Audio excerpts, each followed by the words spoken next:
My next question to you, Sadhguru, is when something bad happens to somebody, and we know that it's always on their conscience, they're thinking about it a lot of times, but eventually there comes a point where they are ready to let it go.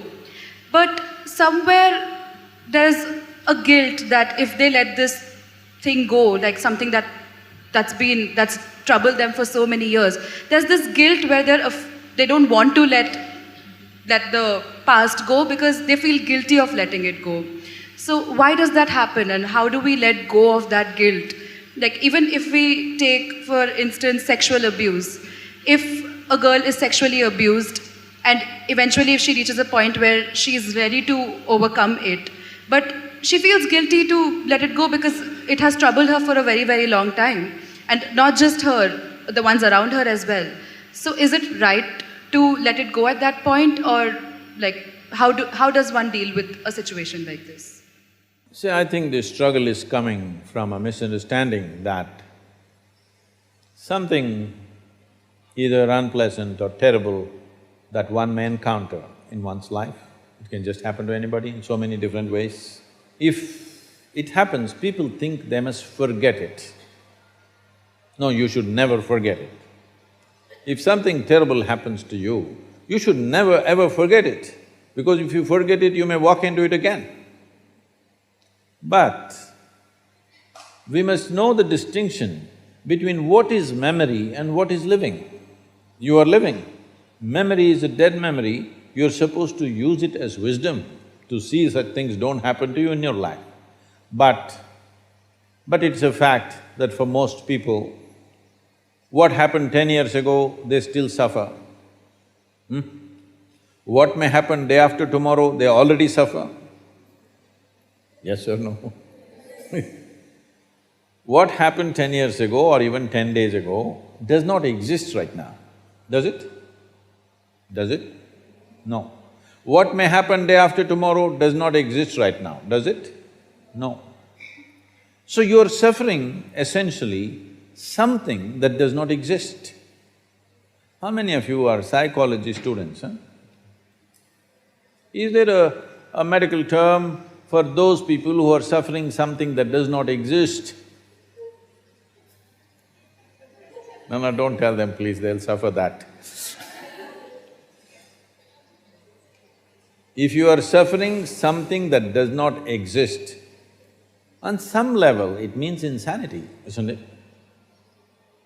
This may sound very cruel to you right now when I say this, because, oh, I got my pains. See, you're carrying your pains like badge, don't do that.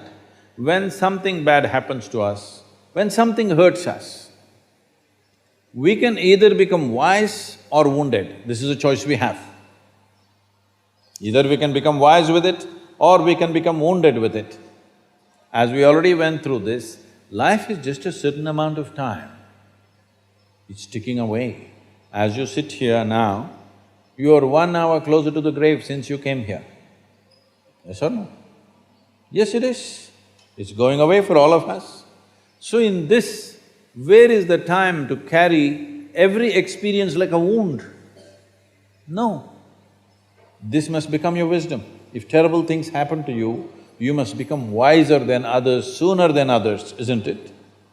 But unfortunately, most people choose to become wounded simply because, again, in our systems of education, we have done nothing about the nature of human mind.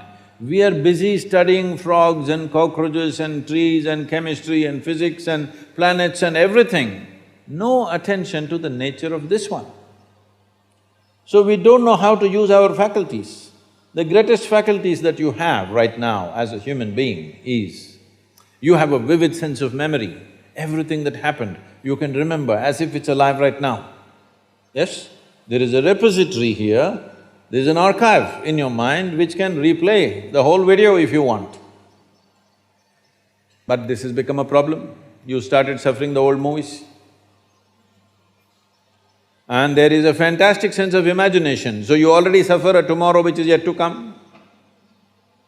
This is basically because we have not taught our children and people in the world how to employ our faculties, how to use our memory, how to use our imagination, how to experience life right now, how to sharpen the experience now. Your whole life is happening between these three dimensions: memory, present experience and imagination. This is your life, isn't it? These are three dimensions. We call them Trikala, three dimensions of time. All your experience of life is happening here. But if you lose distinction between what is past, what is present, what is future, then everything hurts. For not everybody, terrible things have happened. Unfortunately, for a few people, they have happened. But the rest of the people are simply suffering something, isn't it? Because it's fashionable to suffer. Just people think if they're suffering, they are very intellectual, they are very profound. No, it's just stupid because you're suffering something that doesn't exist. You're not suffering what's happening right now. You're suffering what happened yesterday and you're suffering something that may happen tomorrow already. So this madness has been encouraged simply because we never train people how to use their faculties. Do you agree with me that this human machine that you carry and I carry, this is the most sophisticated machine on the planet? Hello? Have you read the user's manual? User's manual, have you read?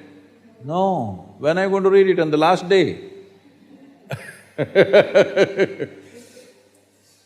If you get a phone, if you buy a phone, should you read the user's manual in the first 3 days or after 3 years when you're discarding the phone? Earliest, isn't it? Within the first day you must read, then only you can use this phone well. The same goes for this. If you do not understand the nature of what this is, how will you put this to use? It is consuming you, your own intelligence is consuming you. You can call it stress, anxiety, pain, suffering, whatever. Essentially, your intelligence is turned against you, that's all the reality is. If your intelligence was working for you, taking instructions from you, you would keep yourself blissed out, wouldn't you? Hello? Your intelligence is turned against you. Why has your intelligence turned against you? That's what you need to look at, not about carrying these stupid things that have happened which should not have happened as badges in our life. This may get a lot of women against me.